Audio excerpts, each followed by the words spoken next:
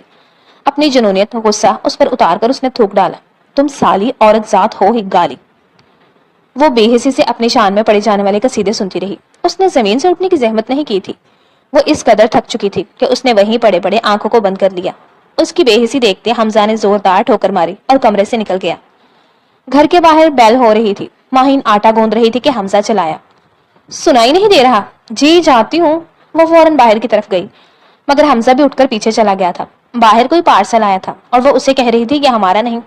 پھر وہ رائڈر اس سے پتہ پوچھنے لگا تو ماہین نے پرچی دیکھ کر بتایا وہ غلط نمبر کے گھر کے باہر کھڑا ہے، جسے وہ 6 پڑھ رہا ہے وہ 9 ہے۔ رائڈر نے مسکرا کر شکریہ ادا کیا تھا اور چلا گیا۔ وہ پلٹی تو وہ اسے شعلہ بار نگاہوں سے گھورتا کھڑا تھا۔ ماہین نے کانپتے ہاتھوں سے دروازہ لاک کیا۔ حمزہ نے یہ دیکھ اس کے جبڑے دبا لیے۔ مسکراؤ، میں کہتا ہوں مسکراؤ۔ وہ اب زبردستی اس کے مسکرانے کو کہہ رہا تھا۔ حمزہ میں تو صرف گھر کا نمبر بتا رہی تھی، گھر کا نمبر بتا رہی تھی یا اپنے عاشق کو بہانے سے بتا رہی کہ شوہر بدو گھر پر ہے؟ کیا لینے آیا تھا وہ سب جانتا ہوں۔ تمہیں آج اسی جنت کی ایسی سیر کرواؤں گا کہ تم مسکرانا بھول جاؤ گے۔ اس نے شراب پی رکھی تھی، ماہین کو اس سے بدبو آ رہی تھی۔ وہ اس سے پیچھے ہو رہی تھی اور وہ آگے بڑھ رہا تھا۔ بہت شوق ہے نا تجھے حرام تعلق بنانے کا، تو سن، میاں بیوی میں بھی ایسا تعلق ہوتا ہے جسے حرام کہا جاتا ہے۔ آج تیرے ساتھ وہی تعلق بناؤں گا، تجھے تیری جوانی کو سکون آئے گا۔ حمزہ تم ہوش میں نہیں ہو، پلیز اس وقت میرے پاس مت آنا۔ وہ ڈر رہی تھی۔ حمزہ نے اس کا دوپٹہ کھینچ کر اس کے دونوں ہاتھ اس سے باندھے تھے۔ اس کے بعد اس کی دل خراش چیخوں کی آواز ساتھ والی بالکنی تک گئی تھی۔ وہ اس قدر زور سے چیخ رہی تھی کہ رومان کا گٹار بجاتا ہاتھ ساکت رہ گیا. اس کے دل کی دھڑکنیں شور کرنے لگی تھی. اس شخص نے نکاح میں اس سے حرام تعلق قائم کیا تھا تو وہ بین کر رہی تھی. اس سے بہتر تھا مجھے طلاق دے دیتے. یہ تم نے کیا کیا حمزہ؟ یہ تم نے بہت برا کیا. طلاق؟ طلاق دے دوں تاکہ تم جو چاہے کرو. تمہیں ابھی بھی لگتا ہے کہ سکون نہیں ملا. سب جانتا ہوں تم جیسے گھٹیا عورتوں کو. وہ اندر کمرے میں جا کر حرام الغوبہ پی رہا تھا. وہ عورت اس پر حلال تھی. اس نے اس سے مکروہ فعل کیا تھا. یہ زخم ہر زخم سے زیادہ گہرا تھا. ماہین نے سختی سے اپنے آنسو صاف کیے اور اپنے کمرے میں جاتے اپنا سامان بیگ میں ڈالنے لگی. مگر یہاں سے جانے کے لیے اسے جو چیز چاہیے تھی وہ تھا اس کا پاسپورٹ جو کہیں نہیں مل رہا تھا. اچانک اسے حمزہ کی آواز آئی تو وہ پلٹی. کیا کہہ رہی تھی تم؟ طلاق چاہیے؟ حمزہ بخاری نے زور سے ہنستے کہا تو ماہین کا دل خوف سے بند ہونے لگا. وہ جانتی تھی حمزہ بخاری اسے نہیں چھوڑے گا. جب بھی اس نے چھپ کر پاکستان جانے کا فیصلہ کیا تھا کہ وہ مزید نفرت اور انتقام کی بھینٹ نہیں چڑھ سکتی تھی. پر اس کی جان نکلنے لگی جب حمزہ کے ہاتھ میں اپنا پاسپورٹ دیکھا. کیا لگا تھا جانے من مجھے بیوقوف بنا کر بھاگ جاؤ گی؟ تم نے اپنے حصے میں ایک دردناک سزا کا اضافہ کیا ہے. اسے بالوں سے پکڑتے اپنے بیسمنٹ میں لے جاتے وہ سرد لہجے میں بولا جبکہ وہ تو اس خوفناک خفیہ جگہ کو دیکھ سانس روک چکی تھی. حمزہ میں بس سویٹ ہارٹ سب تمہیں یہاں رہنا ہے زندہ رہنے تک. اس نے کہتے ہی اس بیسمنٹ کا دروازہ بند کیا تھا اور اس پر کارپٹ بچھا دیا تھا. وہ زور زور سے لوہے کا وہ دروازہ بجا رہی تھی. اس کا دم گھٹنے لگا تھا یہ سوچ کر کہ وہ بھوکی پیاسی یہاں کب تک زندہ رہ پائے گی جہاں اندھیرا ہی اندھیرا تھا. وہ مسلسل دروازے پر دستک دیتی جا رہی تھی. جب ہاتھ تھک گئے تھے وہیں بیسمنٹ کی سیڑھیوں میں بیٹھ گئی تھی. وہ اپنے بیڈ پر لیٹا تھا جب اسے بیڈ کے نیچے سے لرزش محسوس ہوئی تھی. پہلے اس نے اپنا وہم سمجھا مگر وہ جیسے ہی تکیے پر سر رکھتا اسے لگتا کوئی اس دیوار کے پار دستک دے رہا ہے. اس نے گھر کے بیسمنٹ میں اسٹوڈیو بنا رکھا تھا. خالہ کے بچے چھوٹے ہونے کی وجہ سے وہ اپنی گٹار وغیرہ یہیں رکھتا تھا. اپنے آرام کے لیے اس نے باقاعدہ وہاں سنگل بیڈ لگا رکھا تھا. مگر کچھ دن سے وہ عجیب و غریب آوازیں سن رہا تھا. ان آوازوں پر غور کرنے پر پتا چلا تھا کہ آوازیں بیڈ کی پچھلی دیوار پر سے آ رہی تھی. وہ کب سے کان لگا کر سن رہا تھا. اس کے بعد اس نے ڈرل مشین سے دیوار میں سوراخ کیا تھا. مشین کی آواز پر دوسری طرف خاموشی چھا گئی تھی.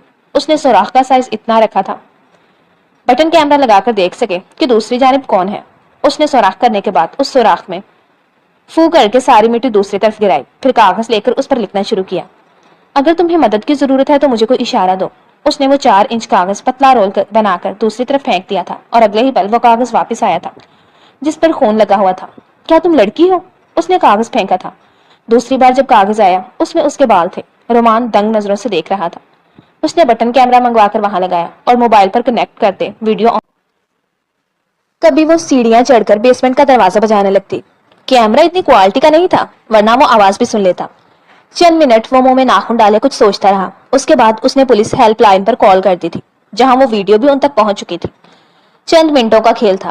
حمزہ اپنے گھر میں شراب پیتے مدہوش ہو کر لیٹا تھا. جب پولیس کا سائرن سنا تو اٹھ بیٹھا.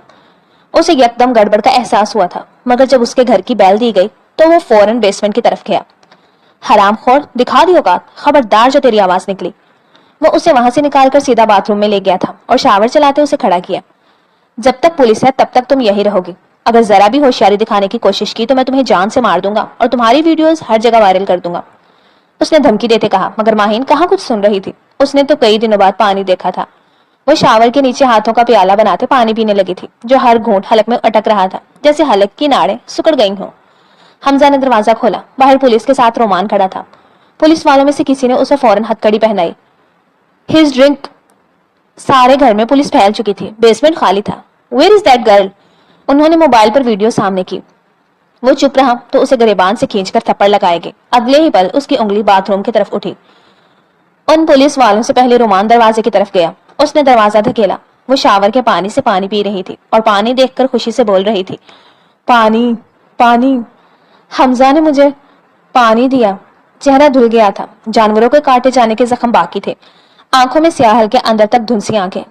کٹے پھٹے کپڑے. زخموں سے چور بدن. کٹے ہوئے بال جیسے کسی نے اسے ایک طرف سے کاٹ کر بدصورت بنایا تھا. بازوں پر ہنٹر مارنے اور جلے ہوئے نشان. اسے ایک پل شبہ ہوا وہ ماہین ہے مگر اپنا وہم سمجھ کر سر جھٹکا. لیڈی کانسٹیبل آگے بڑھ کر اسے تولیوں میں لپیٹ کر لائی تھی. ہسپتال میں اسے فوراً لے جا کر اس کا تفصیلی چیک اپ ہوا. رومان ہسپتال ساتھ گیا تھا. جب کچھ ضروری ٹریٹمنٹ کے بعد ڈاکٹر نے اس کا بیان لینے کی اجازت دی. پولیس والے اس کا بیان لے کر باہر آئے تھے. اس لڑکی کا کیا نام ہے؟ ہاں ماہین شاہد. پتا کرو اس کے گھر میں کسی سے رابطہ ہو جائے. پولیس والا فون پر کہہ رہا تھا جبکہ رومان یلغاری یہ نام سنتے اندھا دھن کمرے میں بھاگا. اتنے دن سے وہ جو کربناک چیخیں سن رہا تھا وہ اس کی مہین کی تھی۔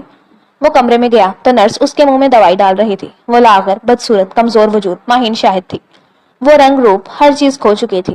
اور بھوک لگی ہے؟ نرس نے پوچھا۔ ہاں، میں نے کئی ہفتوں سے کچھ نہیں کھایا، مجھے اور کھانا چاہیے۔ ماہین، اس نے پکارا تو ماہین نے دروازے کی طرف دیکھا، پھر کچھ دیر دیکھتی رہی۔ تم نے مجھے پہچانا؟ ہم پاکستان میں ساتھ رہتے تھے۔ ماہین نے اس بات میں سر ہلایا۔ اب نرس اسے بتا رہی تھی کہ اسی کی وجہ سے وہ اس قید سے نکلی ہے۔ وہ برگر کھاتے سن رہی تھی، پھر تشکر سے اس کی آنکھیں بھیگ گئی تھی۔ Thank you. تمہیں کچھ اور چاہیے؟ رومان نے اپنی آنکھوں سے نمی صاف کرتے پوچھا۔ ماہین نے نفی میں سر ہلایا۔ مرد کا ایک روپ اس نے حمزہ کی صورت میں دیکھا تھا، پھر اس کا نجات دہندہ بن کر آنے والا شخص بھی مرد تھا۔ اس کی خشک آنکھوں میں نمی تھی۔ اس نے صرف سوچا مگر کہا نہیں۔ اسے کچھ بھی کہنے کی عادت کب رہی تھی؟ کیا وہ اتنی بری تھی کہ اس کے نصیب میں حمزہ جیسا مرد ہی آتا؟ رومان جیسا مہربان بھی تو آ سکتا تھا۔ چند دن کی قانونی کارروائی کے بعد اسے لازماً پاکستان بھیج دیا جانا تھا۔ جانے سے پہلے اس نے حمزہ سے خلا لے لی تھی۔ پورا مہینہ وہ ہسپتال میں رہی تھی۔ اس کے بعد سفارت خانے والوں نے عدت کے دورانیے میں اسے پناہ دی تھی۔ رومان نے اس کے بارے میں اپنی ماں کو بتایا تھا، یہ بھی کہ وہ اب بھی اس سے شادی کرنا چاہتا ہے۔ شادی بہت بڑا فیصلہ ہے رومان۔ وہ صرف طلاق یافتہ نہیں بلکہ ایک سائیکو مرد کے ساتھ پورا 1 سال گزار چکی ہے۔ اس نے کیا کیا زخم اور دکھ دیکھے ہیں، انہیں بھرتے بھرتے تھک جاؤ گے۔ مجھے ڈر ہے کہ کہیں خود ہی گھائل نہ ہو جاؤ، اس کی ماں نے کہا تھا۔ اگر اسے اس حالت میں چھوڑ دیا تب بھی گھائل ہی رہوں گا۔ کیا یہ بہتر نہیں کہ اس بار آپ اس کے لوٹنے سے پہلے اس کی ممانی سے بات کر لیں اور اسے مجھے دے دیں تاکہ اس کی روح پر لگے داغ میں خود مٹا سکوں؟ جسم کے زخموں کا کیا ہے، وہ تو بھر ہی جائیں گے، نشان بھی چلے جائیں گے۔ روح پر لگے داغ صرف محبت سے ہی جا سکتے ہیں۔ مجھے نہیں پتا تم جیسی اولاد کس نیکی کا صلہ ہوتی ہے رومان، مگر مجھے تمہاری ماں ہونے پر فخر ہے۔ انہوں نے کہا تو یہ ایک دم ہلکا پھلکا ہو گیا۔ وہ حیران تھی۔ جس ممانے نے جب سنا تھا اس نے خلا لے لی تو وہ خفا ہو گئی تھی۔ اب خود روز فون کر کے آنے کا پوچھتی تھی۔ یہ راز بھی تب کھلا جب وہ پاکستان گئی تھی۔ اس کی حالت پہلے سے قدرے بہتر تھی، مگر جیسی تھی اسے دیکھ کر ایک بار اس کی ظالم سماج جیسی ممانے بھی ہل کر رہ گئی تھی۔ وہ اب شادی نہیں کرنا چاہتی تھی، مگر جانتی تھی کہ ممانے اسے اپنے گھر میں نہیں رکھیں گے۔ اس نے احتجاج کیا تھا، مگر اس بار انہیں پرانے تمام رویوں کی معافی مانگ کر صرف اتنا کہا، دنیا میں ہر کوئی حمزہ بخاری جیسا حیوان نہیں ہوتا، کچھ فرشتے رومان یلغاری جیسے بھی ہوتے ہیں۔ اب اس کے فرشتوں کو بھی علم نہیں تھا رومان یلغاری کون ہے، وہ کس فلم کے ہیرو کی مثال پیش کر رہی تھی۔ وہ تو نکاح کے بعد جب رومان یلغاری کے کمرے میں بیٹھی تھی تب اس طرح کانپ رہی تھی گویا دوبارہ کسی حمزہ سے سامنا ہونے جا رہا تھا۔ اس نے مٹھی میں زہر دبا لیا تھا۔ اس بار اگر اسے حمزہ جیسا مرد ملتا تو وہ نجات کا راستہ ساتھ لائی تھی۔ دروازہ کھل کر بند ہوا۔ وہ ڈر کر مزید سمٹ گئی۔ نظر اٹھانے کی زحمت نہیں کی، مگر رومان پر کیا پابندی تھی۔ جی بھر کر اسے دیکھا، اتنا دیکھا جتنا دیکھا جا سکتا تھا۔ پھر بھی 2 آنکھوں سے بھلا کتنا دیکھا جا سکتا تھا۔ آج بھی چپ رہو گی؟ آج بھی کچھ نہیں کہو گی؟ اور اس نے جھٹکے سے سر اٹھایا تھا۔ وہ سال بھر پہلے اسے جب ملی تھی تب کی نسبت کمزور ہو چکی تھی، مگر جو حال نیو یارک میں اس نے دیکھا تھا اس کا اب وہ بھی نہیں رہا تھا، بلکہ وہ ان 4 ماہ بعد کافی سے زیادہ بہتر ہو گئی تھی۔ یقین کر لو، زندگی پھولوں کی سیج نہیں ہوتی ماہی، نہ ہی زندگی کوئی ٹائم ٹریول ڈیسٹنی ٹائپ کچھ ہوتا ہے۔ میں جانتا ہوں تمہارے کچھ خواب ہوں گے، کچھ خواہشات، بہت کچھ ٹوٹ کر بکھرا بھی ہوگا۔ یقین کرو، زندگی وہ نہیں تھی جو تم نے گزاری، زندگی اب ہم گزاریں گے۔ تم مجھے محبت دیتی رہنا اور میں اس محبت سے محبت بڑھاتے تمہاری روح کے زخموں پر مرہم لگاتا رہوں گا۔ جو بھی ہوا اسے بھول جانا۔ ماہین نے زوروں سے رونا شروع کر دیا۔ میں اتنا شرمندہ کبھی کسی کے سامنے نہیں ہوئی جتنا آپ کے سامنے ہو رہی ہوں۔ آپ نے مجھ پر ترس کھا کر نہیں، یہ آپ نے اپنے آپ پر کیسا ظلم کیا؟ آپ تو اتنے اچھے ہیں، پھر مجھ جیسی بے وقوف کس نے کہا ترس کھایا؟ مجھے پتا ہے تمہیں کچھ نہیں پتا جدائی کا۔ جو 1 سال تم نے مرتے ہوئے گزارا ہے میں نے بھی تمہارے بنا مرتے جیتے گزارا۔ میری قسمت دیکھو، تمہیں بھولنے جہاں گیا وہاں بھی مجھے تم مل گئی، مگر پہلے ہی مجھے کچرا اٹھانے اور کپڑے اٹھانے کے بہانے چھوڑ کر اظہار محبت جیسی بہادری دکھا دیتا تو جدائی کا وہ 1 سال ہمارے بیچ نہ آتا۔ بہت محبت کرتا ہوں تم سے، اتنی کہ تم اس محبت کے پیمانے کو ناپتے تھک جاؤ گی، مگر محبت کم نہیں ہوگی۔ ایسے ہی خواہ راہ چلتے اظہار محبت کر دیتے اور میں مان جاتی۔ ایسی ہی تھی نا میں۔ وہ اب خفا ہو رہی تھی۔ محبت نے یکدم کیسا مان بخش دیا تھا، کیسا اعزاز بخشا تھا۔ رومان نے اس کے مان کو دیکھا، پھر نفی میں سر ہلاتے جھک کر اس کی روشن پیشانی چومی۔ مجھے پتا ہے تم مجھے تھپڑ مار دیتی، مگر مجھے کوشش کرنی چاہیے تھی۔ اس نے اس کا چہرہ ہاتھوں کے پیالوں میں لیا تھا اور اس پر جھک گیا تھا۔ ماہین یلغاری کو آج پتا چلا تھا جب کوئی مرد محبت میں عورت کو اپناتا ہے تو اس محبت کا رنگ کتنا خوبصورت ہوتا ہے، اس میں کتنی خوشبو ہوتی ہے۔ رومان نے کی محبت نے گزشتہ ہر بھیانک دکھ کو جڑ سے مٹا دیا تھا۔ ہر چیز پیچھے چھوٹ کر خواب بن گئی تھی اور آگے خوشیاں ہی خوشیاں تھی۔ ختم شد۔ ڈیئر ریڈرز اینڈ لسنرز، کیسا لگا آپ کو یہ مکمل ناول؟ کمنٹس میں ضرور بتائیے گا۔ ناول اچھا لگا ہو تو ویڈیو کو لائک کر دیں، دوستوں کے ساتھ شیئر کر دیں اور چینل کو سبسکرائب کر دیں تاکہ آنے والا ہر نیا ناول آپ تک پہنچتا رہے۔ کل ملتے ہیں کسی نئے ناول کے ساتھ، نئے کرداروں کے ساتھ۔ تب تک کے لیے اپنا خیال رکھیے گا۔ اللہ حافظ۔